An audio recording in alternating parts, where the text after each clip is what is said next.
What subject did you hate at school the most? Looking back, which subject made you wish the school burned down? With a show of hands, how many of you answered math? Wow, that's a lot of hands.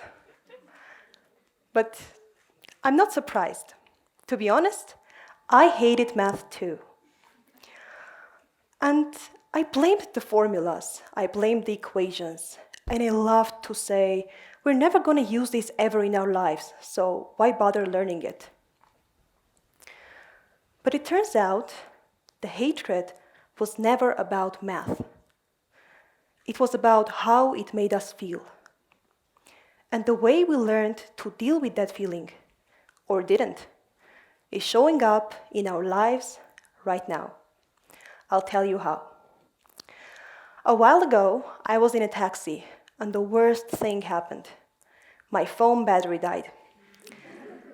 So the only thing I could do to entertain myself was to go through my memories, one epic trauma after another. And a memory popped out that I can never forget. I was 13, math class. I was sitting at my desk, minding my own business, when suddenly my teacher wrote a problem on the board and called me to solve it. So I started slowly walking to the board, looked at the problem, and started doing heavy math, counting how much time was left for the class to end. Seeing that my doom was inevitable, I knew it. I have to solve this. At first, my mind went blank. I didn't know what to do. Then I remembered. I know many formulas. I just have to find the right one to apply there. So I tried. I tried one formula, it didn't fit, then another one, numbers didn't work. Then finally, I got an answer. And in math, just getting an answer is already an achievement. So I stood there, very proud of myself, thinking of myself as a genius, when I noticed that my teacher was suspiciously quiet. I looked over my shoulder, saw those disappointed eyes. Then the words followed. You learn mechanically. That's it, 3 words. And I stood there thinking, what does that even mean? Am I a robot? Is there a more creative, expressive way to solve equations that I'm not aware of? How else? That last question, I didn't have an answer for that. And to be honest, I was a bit scared of it. So I just started avoiding it. Yes, I did avoid it. And after that day, a lingering feeling stayed with me that I'm approaching math wrong. And it made me believe that I'm not a math person. I was genuinely sure that math wasn't for me until that day in high school when I sat in a taxi and started wandering in my thoughts. That's when, for the very first time, I decided to try and understand what was my teacher pointing at. And I had to confront the question that I had been avoiding. How was I learning math, and why was it wrong?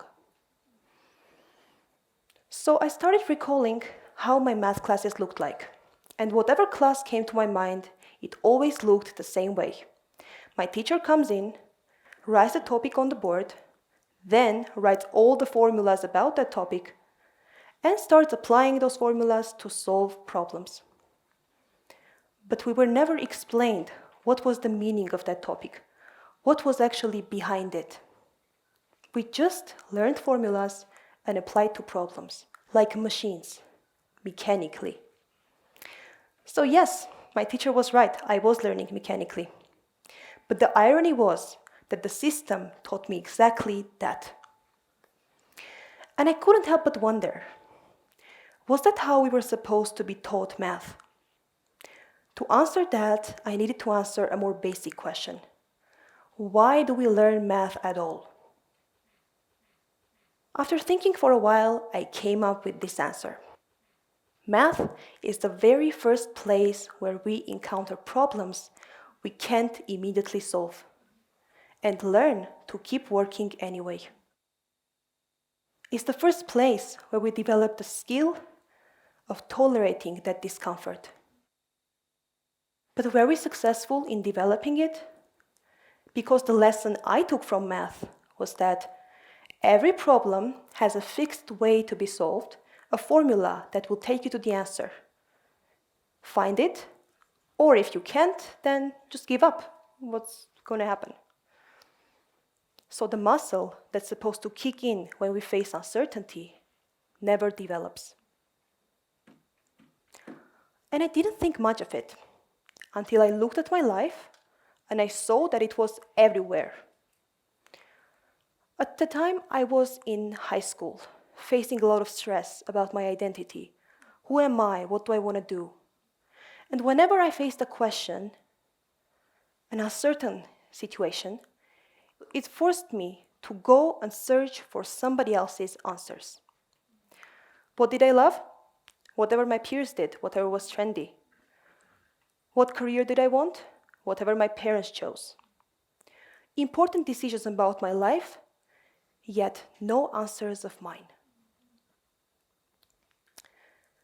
After I realized all that, I became angry, very angry, because I felt I wasn't living my life.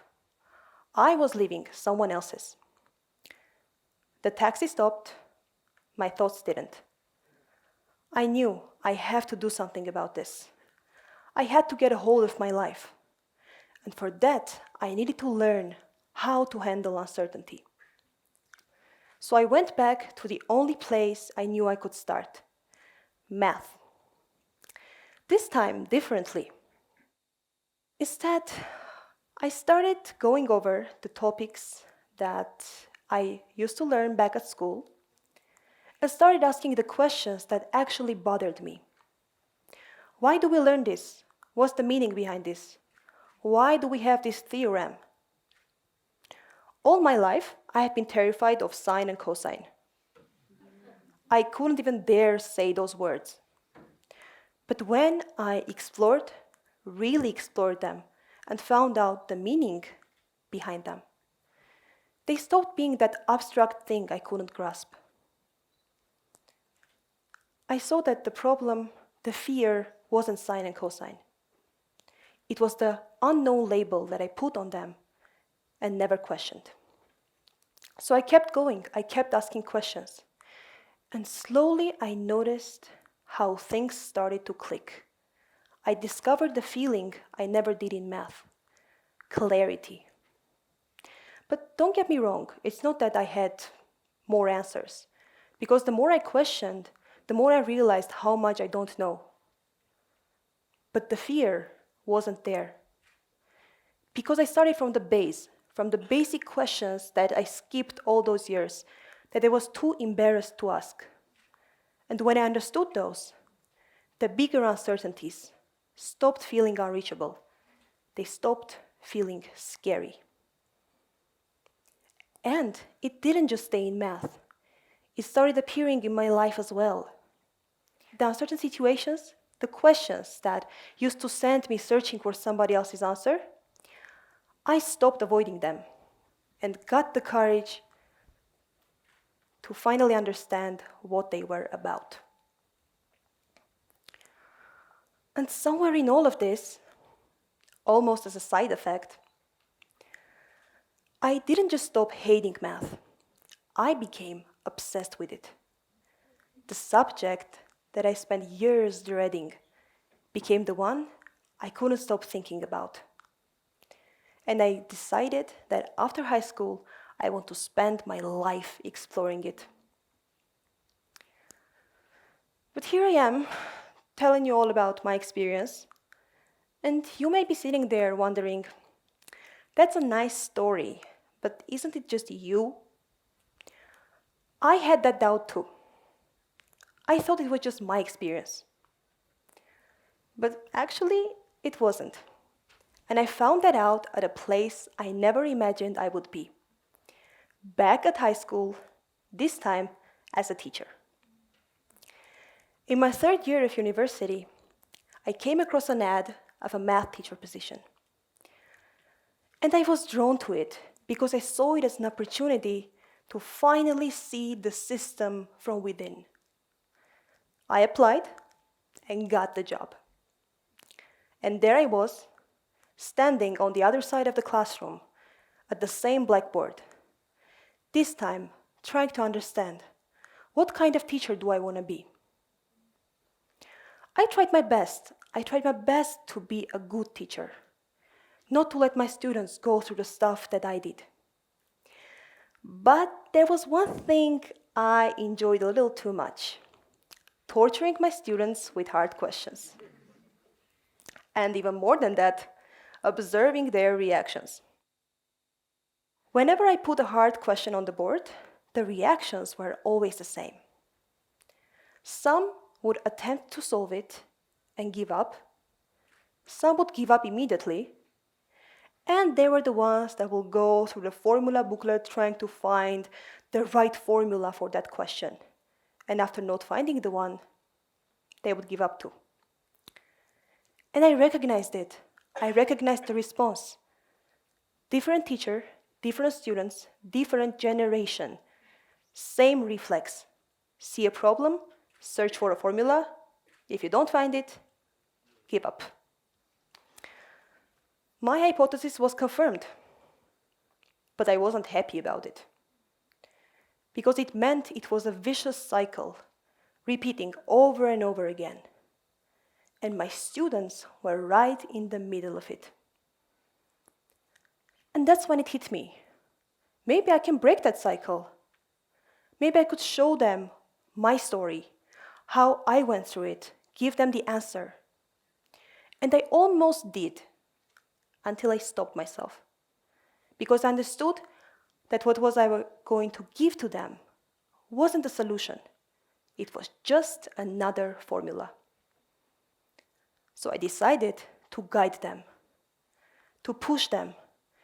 When facing a question, stay with it and not give up. And I'm doing it till this day. But you know what? It's not just them. I'm pushing myself too.